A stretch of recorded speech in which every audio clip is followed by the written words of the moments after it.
and an average of 87% of the weight loss maintained over the years if there is that monthly follow-up. But when there's not, so you see it goes in less than 10% of weight success at the end of 4 years. So we're a new person every day, and there's no diet that will allow people to, I did it, it's done. No, it's just like alcoholism. So the success rate of an alcoholic going into an institution the first time, you know what it is to avoid alcohol? 95% will restart. 5% of success. Drug addiction, alcohol. Very, very high failure rate. Very high. So the secret is just once a month follow up. Take the time, you're worth it. Don't feel that, oh, I'll do it by myself, it's okay now. Well, it may be. If you want to do it, it's okay. But when you start regaining the weight, start back right away. Don't wait. So the secret of motivation, the first one is believe. And maybe that was the purpose of this conference today. Believe in success, because there are successes possible. Believe that you can make it, and as others have been able to do it. Commit yourself. Don't wait to be perfect. It's just like singing on TV or talking in front of the public. I mean, go, enjoy it, and don't wait to be perfect. You'll learn anyway from your errors in order to improve. Feed your burning desire. That's very important. So we've seen the burning desire is based on perception of benefits. So if it's worthwhile, it's for you important. So if your quality of life, your performance as a human being, you play with your children, your grandchildren, you like sports, you like horse riding, you like to, whatever you like, it's yours. So, but feed it every day. Think at it and say, this is what I want. Understand why you do things. Understand why you binge. Understand why you have a weight problem. So I tried to give you a few tips in here today. And so the tools also that are available, and some of you I'm sure do have, so will help you to understand that.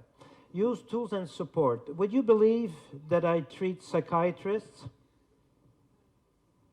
psychologists, dietitians, physicians, surgeons? So it's not a matter of being a professional. Judges, lawyers, they're smart people. I'm totally sure that 95% of human beings, we do need help. And we should recognize it humbly and go and find it, because it works. And I think it's a sign of maturity to accept that we need help. So those doctors, those psychiatrists consulting, I think they say, well, I should do it by myself. I know. Yes, but it's more than knowing. So look for support and use the tools. Like at motivation clinics, we're not psychiatrists. We don't ask the counselors to be psychologists, but we want to be good coaches.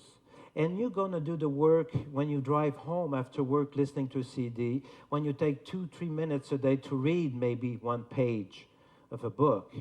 But keep doing it and repeat it. So it's going to become a new way of thinking, and it works very well. I mean, and some of you may testify about that. The secret of motivation, learn from your errors in order to improve. That's very important. Those who come to see us, what we have been able to identify, the worst default that people have is perfectionism. 90% of patients consulting do suffer from perfectionism. And so those of you, raise your hand, those you feel that you are perfectionistic. Okay, good. Raise your hand, those who feel that they're not perfectionistic. Okay. I would like to see that by myself. Sometimes we don't know what it is. 90% in our performing society, and it's a major fault. That when I started to practice 40 years ago, I was 10 years old. I was very young. I'm not telling the truth all the time. Okay, so there was one word that wasn't existing in medicine was burnout. It wasn't existing. Burnout was not existing. Now every day I see patients who suffer from burnouts. Because we're in a high performance society, I should. And try to calculate tomorrow how many times you say, I should do this, I should not have. I have to lose weight. No, you don't have to lose weight. It's a choice. You can choose to be overweight. That's your choice. It's okay. Because anyway, there's a price to pay. So if I make a bad choice, there's a price. I overeat, I'll be overweight. That's okay, great, assume it. You don't have to feel guilty about it. Guilt, we've seen the ABCD sequence, we created by my thought, my emotion, my behavior. So we don't have. Pay the price. And when you're fed up when you're sick of paying the price, say, okay, what can I do? There are tools, there are help, and there's hope. So learn from your errors. If you go, those who can bike, raise your hand, those who bike, you know how to go biking and so forth, yeah. How did you learn? By falling. You can't learn. Think about a golf player, an artist, a violinist, or a tennis player. They never failed. They still fail. So, but surprisingly, because we have a weight problem, we should be perfect all the time. So it's okay, but if I deviate once, oh, what the heck, I deviated. That's it, I don't do it anymore. But you'll be better tomorrow. So you're allowed to deviate, you're allowed to gain more weight. Learn from it in order to improve. Jog your motivation, that's very important. You can all do this, but if you don't jog your motivation, if you don't repeat reading, consulting, listening, just a few minutes a day, in the car, when you walk or do something else, but just repeat it, jog your motivation. You can stay in top shape if you don't exercise. So, for example, those of you who have at home a bike, a treadmill, or an elliptical machine, raise your hand. Okay, great. So does the bike, the treadmill is very good for health? Raise your hand, those who feel that the bike at home, the treadmill, and so forth is good for health. Okay, I will still disappoint you. It's useless.